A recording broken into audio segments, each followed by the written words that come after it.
Hello everyone, I hope you all are fine. आज हम twelfth business studies के अंदर हमारी नेक्स्ट यूनिट स्टार्ट करेंगे। यूनिट 12 ये हमारी लास्ट यूनिट है, ठीक है, जिसका नेम है कंज्यूमर प्रोटेक्शन। अब हम इस यूनिट के अंदर स्टडी करेंगे कि कंज्यूमर कौन होता है, कंज्यूमर को हम कैसे कैसे प्रोटेक्ट करते हैं, ठीक है। ये सारी चीज़ें जो है वो हम इस चैप्टर के अंदर स्टडी करेंगे।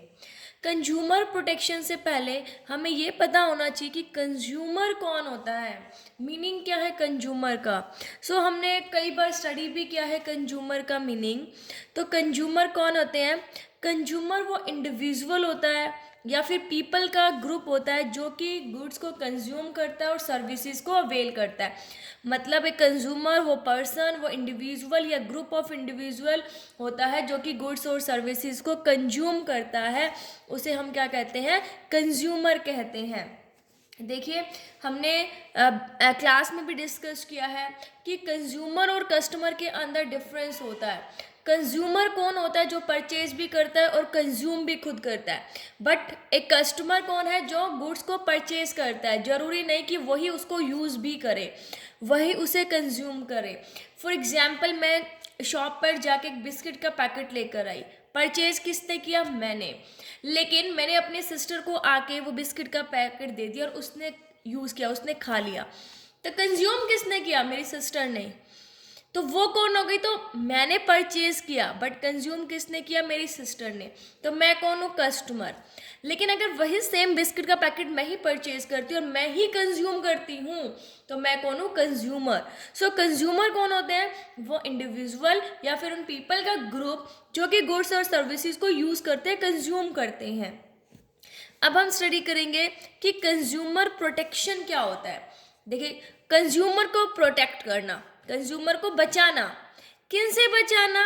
जो प्रोड्यूसर्स हैं, जो सेलर्स हैं, जो अनफेयर ट्रेड प्रैक्टिसेस अडॉप्ट करते हैं, उनसे कंज्यूमर को बचाना, ठीक है। वो क्या होता है? Consumer protection. मतलब कंज्यूमर प्रोटेक्शन का मतलब क्या होता है? प्रोड्यूसर्स या फिर जो सेलर्स हैं, उनकी अनफेयर ट्रेड प्रैक्टिसेस से कंज्यूमर को बचाना ही कंज्यूमर प्रोटेक्शन कहलाता है। अनफेयर ट्रेड प्रैक्टिसेस देखो कौन कौन सी होती है? Unfair trade practices like goods में मिलावट करके दे देना, अच्छी क्वालिटी के गुड्स एंड सर्विसेज नहीं प्रोवाइड करना।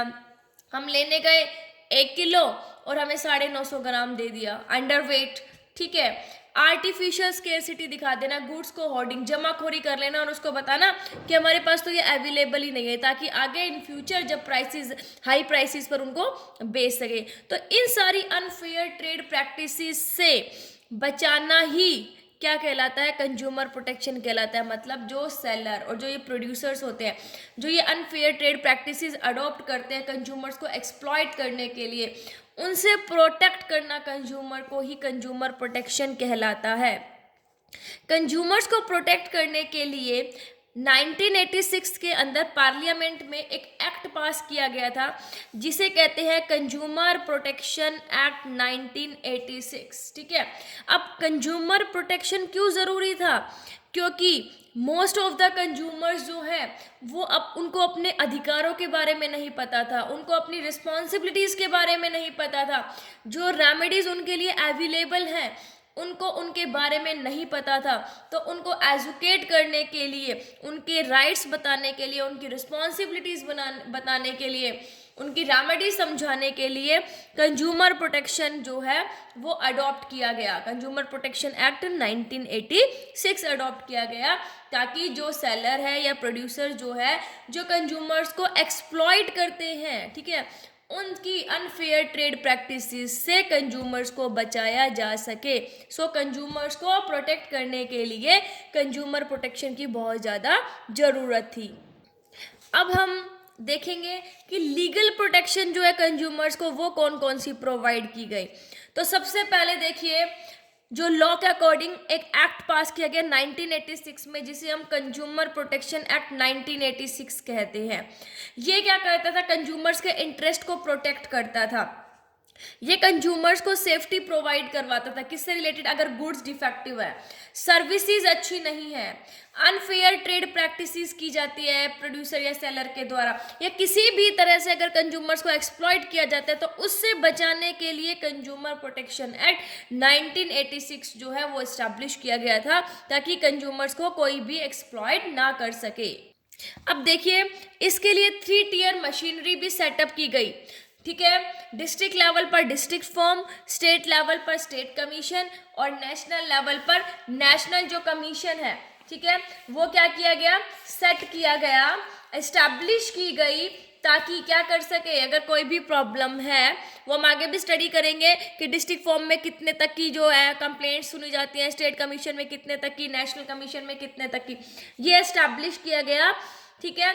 इसके बाद कंज्यूमर प्रोटेक्शन काउंसिल भी एस्टैब्लिश किए गए, ताकि कंज्यूमर्स को एजुकेट किया जा सके, ठीक है, उनके राइट्स, उनकी रिस्पॉन्सिबिलिटीज, उनकी रेमेडीज के बारे में उनको बताया जा सके।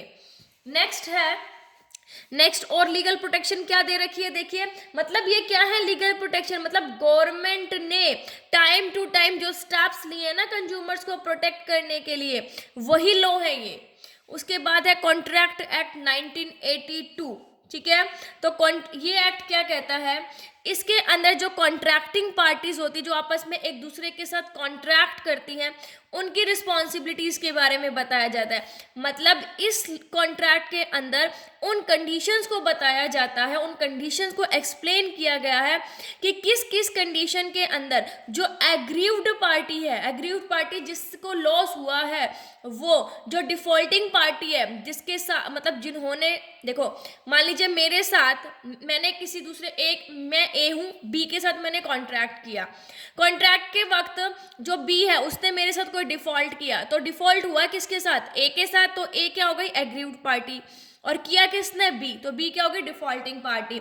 तो किस किस कंडीशन के अंदर जो एग्रीव्ड पार्टी है वो डिफॉल्टिंग पार्टी के अगेंस्ट स्टेप ले सकती है, वो सारी कंडीशंस इस एक्ट के अंदर मेंशन की गई है। फिर है the sales of good act 1930। अब ये एक्ट जो है ये बायर को प्रोटेक्शन प्रोवाइड करवाती है। ये किस केस में प्रोटेक्शन प्रोवाइड करवाती है, अगर जो हमने गुड्स परचेज किए हैं वो सेल की कंडीशंस के अकॉर्डिंग नहीं है। जब हमने परचेज किए थे तो हमें बताया गया था कि ऐसे ऐसे ये चीज़ें निकलेंगी, लेकिन लास्ट जब हम यूज़ करते हैं तो उस सेल के जो कंडीशंस बताई गई थी उसके अकॉर्डिंग अगर नहीं निकलते तो हमारे लिए, हमारी प्रोटेक्शन के लिए सेल ऑफ गुड एक्ट 1930 है, वहाँ पर जाके हम क्या कर सकते हैं, अपनी जो भी प्रॉब्लम्स है उसको शॉर्ट आउट करवा सकते हैं। इसेंशियल कमोडिटीज एक्ट 1955, इसके बेसिक ऑब्जेक्टिव्स क्या थे, देखिए कि जो ज़रूरी कमोडिटीज़ है उनके प्रोडक्शन पर, उनके सप्लाई पर और उनके डिस्ट्रीब्यूशन के ऊपर क्या किया जा सके, कंट्रोल किया जा सके। जो प्राइसेस बढ़ रहे हैं उनको कंट्रोल किया जा सके, और जो अनसोशल एक्टिविटीज़ करते हैं, जैसे जमाखोरी कर लेते हैं, ब्लैक मार्केटिंग करते हैं, प्रॉफिटेरिंग करते हैं, इनको कंट्रोल करने के लिए इसेंशियल कमोडिटीज़ एक्ट 1955 को इस्टेब्लिश किया गया। नेक्स्ट है बेटा द एग्रीकल्चरल प्रोड्यूस, जिसे हम ग्रेडिंग एंड मार्केटिंग एक्ट 1937 भी कहते हैं, ये भी इस्टेब्लिश किया गया था। अब इसके अंदर देखिए क्या होता है, इस एक्ट के अंदर प्रोविजन बनाया गया एग्रीकल्चरल जो प्रोडक्ट है उनकी क्वालिटी को चेक करने के लिए। यहाँ पर प्रोडक्ट्स को स्टैंडर्ड्स के अकॉर्डिंग अलग अलग कैटेगरी में डाला गया, ठीक है। जैसे ए ग्रेड, बी ग्रेड, जो सबसे अच्छा ग्रेड है उसे ए दे दिया, फिर बी ग्रेड, ऐसे मतलब ग्रेडिंग की गई उनकी। और यहाँ पर देखिए जो प्रोडक्ट्स हैं उनको स्टैंडर्ड के अकॉर्डिंग जो है मार्क किया गया, ताकि उनको पहचानना भी इजी हो जाए। देखिए अलग अलग जो मार्क होते हैं वो क्वालिटी को बताते हैं। जैसे एग मार्क होता है, एग मार्क किसकी क्वालिटी को शो करता है, एग्रीकल्चरल मार्केटिंग, एग्रीकल्चरल प्रोडक्ट के रिगार्डिंग होता है एग मार्क, ठीक है। तो यहाँ पर ग्रेडिंग और मार्केटिंग की गई इस एक्ट के अकॉर्डिंग, ताकि क्या किया जा सके, प्रोडक्ट को उनकी क्वालिटी के अकॉर्डिंग, उनके स्टैंडर्ड के अकॉर्डिंग ग्रेडिंग दी जा सके और उनको पहचानना जो है वो ईजी हो जाए। नेक्स्ट है the prevention of food adulteration act. इस एक्ट के अंदर क्या किया गया, जो फूड, जो हम फूड जैसे आर्टिकल्स यूज करते हैं लाइक जो हम पैकेट्स वाली चीज़ें भी खाते हैं उनके अंदर कोई मिलावट होती है, तो उनसे प्रोटेक्शन प्रोवाइड करने के लिए फूड अडल्ट्रेशन एक्ट 1954 क्या किया गया, एस्टैब्लिश किया गया। फूड से रिलेटेड जो भी प्रॉब्लम्स आते हैं, कोई मिलावट करता है, तो वो हम यहाँ पर जाके अपने प्रॉब्लम्स को शॉर्ट आउट करवा सकते हैं। Standard of weight and measure act भी इस्टेब्लिश किया गया। इसके अंदर कंज्यूमर को प्रोटेक्शन प्रोवाइड की गई। अगर आपका जो प्रोडक्ट है, मान लीजिए पैकेट के ऊपर 50 ग्राम लिखा हुआ है, 45 ग्राम आता है, ठीक है, हम लोग कोई चीज़ लेने का 1 किलो, उसने 950 ग्राम दे दी, 900 ग्राम दे दी, तो उस चीज़ से प्रोटेक्ट करने के लिए कंज्यूमर्स को standard of weight and measure act जो है वो इस्टेब्लिश किया गया। नेक्स्ट है ट्रेडमार्क एक्ट 1999। ये एक्ट रिप्लेस हो चुका है, ठीक है। इस एक्ट जो ये एक्ट है इसने किसको रिप्लेस किया था, देखिए ये था हमारा ट्रेड एंड मर्केंटाइज एक्ट 1958। पहले क्या था, ट्रेड एंड मर्केंटाइज एक्ट 1958। उसके बाद ये ट्रेडमार्क एक्ट 1999 बन चुका है। ये एक्ट जो है वो कंज्यूमर्स को प्रोटेक्शन प्रोवाइड करता है अगर ट्रेडमार्क का कोई गलत यूज करता है तो उसके रिगार्डिंग। नेक्स्ट है द कंपटीशन एक्ट 2002। ये एक्ट जो है रिप्लेस हो चुका है किस एक्ट से, monopolies and restrictive trade practices act 1969, जिसे हम MRTP एक्ट 1969 भी बोलते हैं। ये जो एक्ट है ये कंज्यूमर को प्रोटेक्शन प्रोवाइड करवाता है। कौन सी एक्टिविटीज से, जो एक्टिविटीज मार्केट के अंदर जो बिजनेसमैन है, ठीक है, देखिए द एक्टिविटीज हाइंडरिंग कंपटीशन, जो कंपटीशन को हाइंडरिंग करती है, उन सब से प्रोटेक्शन प्रोवाइड करने के लिए कंपटीशन एक्ट 2002 को स्टैब्लिश किया गया। फिर है the bureau of Indian standard act 1986।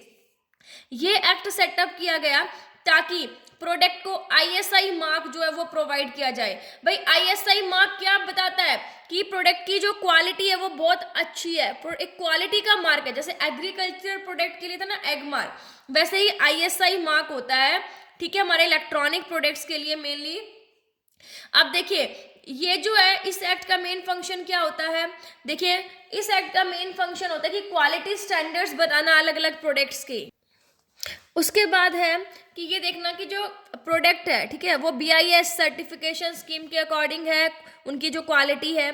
उसके बाद ग्रीवेंस सेल भी प्रोवाइड किया गया जहाँ पर कंज्यूमर जो है ISI मार्क्ड प्रोडक्ट के रिगार्डिंग क्या कर सकता है, कंप्लेन कर सकता है। ऐसे ही फूड प्रोडक्ट्स के लिए होता है FPO मार्क, ठीक है। सो ये कुछ जो है लीगल प्रोटेक्शन जो है वो गवर्नमेंट के द्वारा कंज्यूमर्स को प्रोवाइड की गई। आप आई होप आपको ये टॉपिक समझ आ गया होगा। Thank you, stay safe, stay home.